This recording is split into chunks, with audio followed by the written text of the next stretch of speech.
The courtroom was quiet, heavy with unspoken judgment. Across from me, she stood draped in ivory, the color of innocence, a deliberate choice. Her hands rested protectively on her swollen belly, her gaze flicking to me and then the judge, filled with the cold confidence of someone certain victory was already hers. But she was wrong. She believed the child she carried was her weapon, her leverage, a foolproof plan to strip away everything I had built. My business, my legacy, my life's work.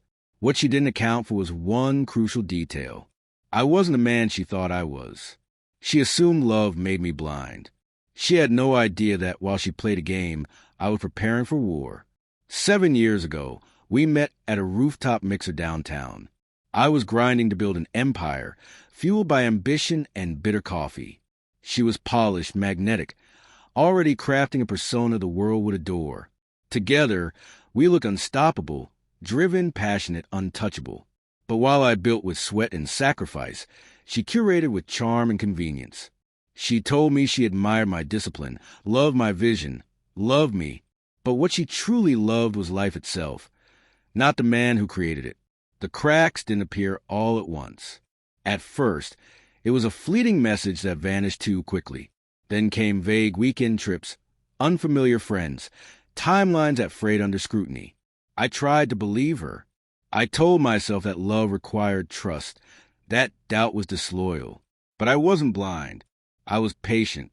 I discovered the truth by accident. A mutual acquaintance mentioned her pregnancy casually, assuming I already knew. My stomach dropped. She hadn't told me because it wasn't the right timing for her. She was saving it, a courtroom grenade, the ultimate sympathy play. I didn't react. Not yet. I watched. I collected. I dug deeper. A man emerged, young, handsome, naive, one of her brand collaborators. What I uncovered was undeniable. Hotel stays, intimate photos, late-night texts, a sonogram carelessly synced to our shared cloud. She wasn't just unfaithful. She was careless. And that carelessness became her undoing. I contacted my attorney. We moved fast. Accounts separated, assets transferred, legal safeguards tightened. By the time she realized something was off, it was already too late. She assumed court delays were procedural, that I was distracted. She had no idea the fortress was already built. Thursday came. The sky was low gray. She arrived like it was a runway, not a courtroom. Late, poised, dressed to manipulate. Her lawyer opened a masterclass in emotional storytelling. The devoted wife, the supportive partner, now pregnant and abandoned. Then the pivot. The judge, calm and deliberate, asked, "Mr. Vance, are you the father of the child?" I let the silence linger, its weight palpable. "No, Your Honor," I said. "I'm not." A ripple of confusion crossed her face. I didn't stop there. I handed the judge a folder, clean, thorough, indisputable. Proof of her affair, documentation, dates, screenshots, receipts. It spoke louder than any words I could offer. She broke then, not in a dramatic scene, but in quiet, unraveling pieces. Her attorney stammered. She searched my face for mercy. I had none left to give. The judge reviewed the evidence.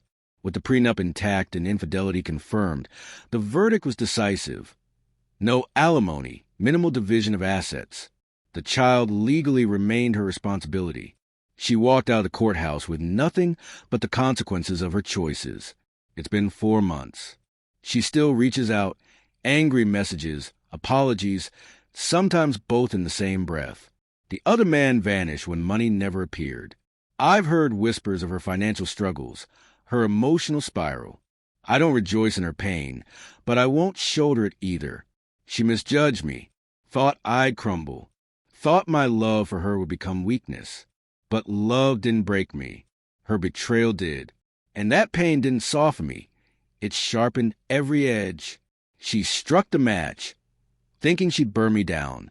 But I rebuilt in silence. And this time, she wasn't invited.